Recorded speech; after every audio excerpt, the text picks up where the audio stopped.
Bonjour mesdames et messieurs et bienvenue au bulletin des nouvelles anachroniques du 26 septembre au 2 octobre.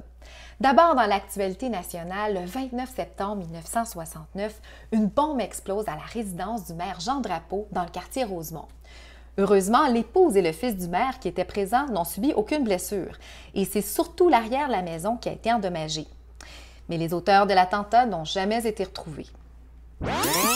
Et dans l'actualité internationale, cette semaine en 1960 se tenait le premier débat présidentiel américain retransmis à la télévision.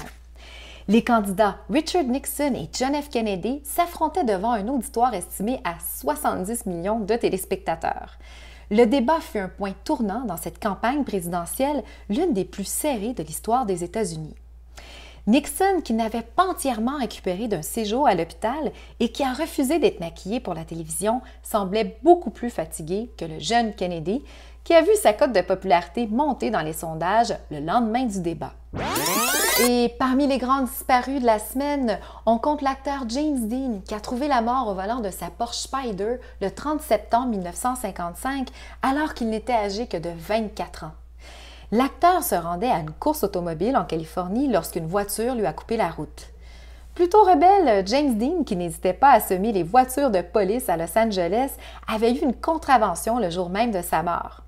Mais il ne roulait pas au-dessus de la limite de vitesse au moment de l'accident. Depuis, sa Porsche Spyder n'a cessé de causer des malheurs à tous ceux qui ont tenté de l'exposer ou d'en posséder des parties.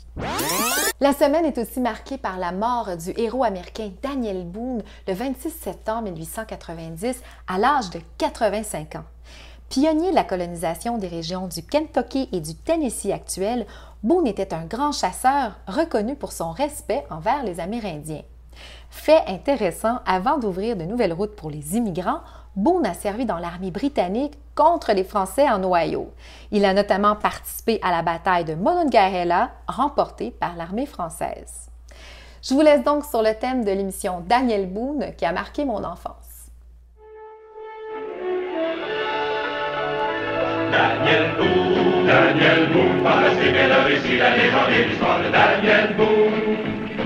Le couteau à la main fait son chemin en explorant l'Amérique.